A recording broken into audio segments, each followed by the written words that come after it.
économiques. Ce sont des régimes sclérosés, souvent peu innovants, si on met à part peut-être le cas tunisien. Mais également, ces régimes sont travaillés de l'intérieur depuis une trentaine d'années par la propagande islamiste, par les mouvements des frères musulmans. Les Nahada en Tunisie, le mouvement des frères musulmans, la Gamma Islamia en Égypte par exemple, sans parler d'autres mouvements des frères musulmans qui pour le moment n'ont pas abouti, comme par exemple celui qui est extrêmement puissant, bien que souterrain et très contrôlé par l'État, en Syrie. Aujourd'hui, on assiste en effet à un renversement des régimes, et le renversement est d'autant plus violent que le rapport de force entre les régimes qui viennent de tomber et les mouvements islamistes ont été d'autant plus durs, où les affrontements ont été d'autant plus aigus. Prenons l'exemple de la Tunisie. La Tunisie est le pays, depuis 1956, qui a affirmé le plus sa laïcité, qui s'est le plus réclamé du réformisme kémaliste. Et on a vu notamment ce régime tomber de façon violente et aujourd'hui être contesté, ce régime être contesté par les frères musulmans, par le parti islamiste, le parti de l'Ennahda, Ennahda qui signifie résistance, mais qui aujourd'hui se trouve d'autres références.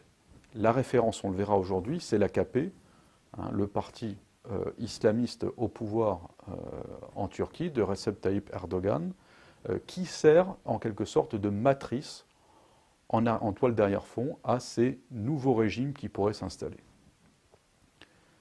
Alors prenons rapidement, de façon succincte, le panorama des pays arabes, la contestation, commençant par l'Ouest, par le Maroc. Au Maroc, pourquoi la contestation semble contenue? Pour plusieurs raisons. D'une part, l'affirmation du caractère musulman du régime, le roi, sa dynastie alawite et le commandeur des croyants. Ensuite, la mise en place par Hassan II, le père de l'actuel roi Mohamed VI, d'un système pluripartiste, certes au pouvoir limité, mais qui permet une expression générale de la société et qui permet aujourd'hui de contenir toutes les velléités de contestation. Il y a au Maroc toutes sortes de partis, un parti communiste, un parti islamiste, et un parti traditionnel, centriste, le parti de l'Istiklal, qui formate la plupart des gouvernements au pouvoir. En Algérie, la contestation prend un biais quelque peu différent. Pourquoi? Parce que les véritables forces d'opposition aujourd'hui au régime sont principalement le Rassemblement pour la culture et le développement de Saïd Sadi et le Front des forces socialistes de Hossein Arit Ahmed, qui sont tous les deux essentiellement composés d'intellectuels et surtout de Kabyles.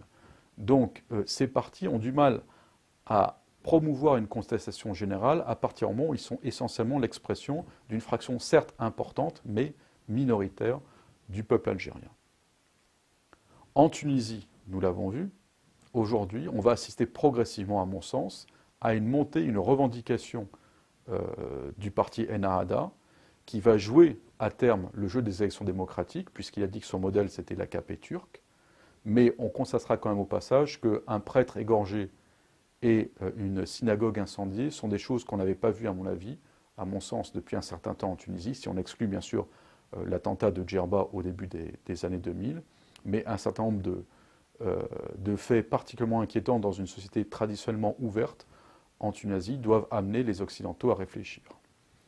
La question de la Libye, qui se pose plus actuellement aujourd'hui, est une question un peu plus complexe.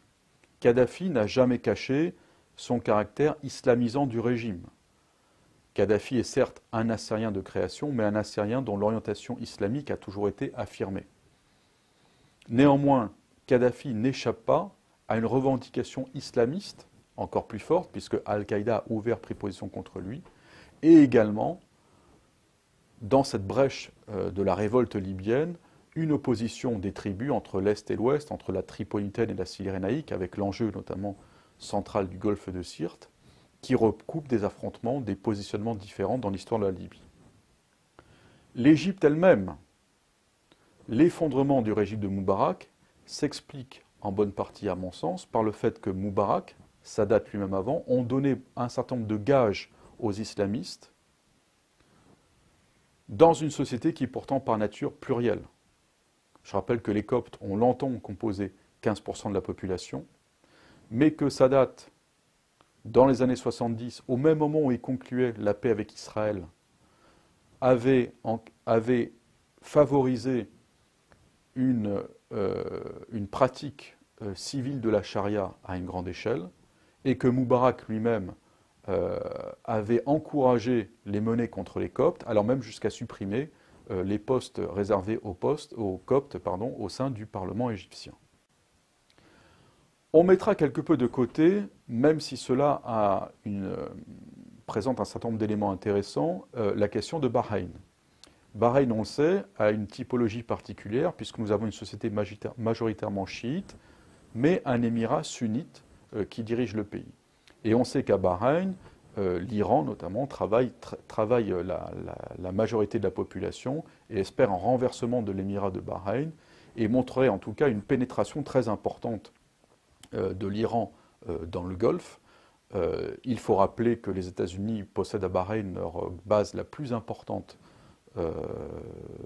dans la péninsule arabique, et que Bahreïn est un enjeu stratégique de premier ordre, puisqu'on sait également qu'un certain nombre de pays comme le Qatar sont des pays qui sont un peu à la lisière de l'influence américaine et également du jeu de l'Iran, et on sait très bien qu'il y a un jeu de balance important qui pourrait être mené dans les prochaines années par ces pays-là.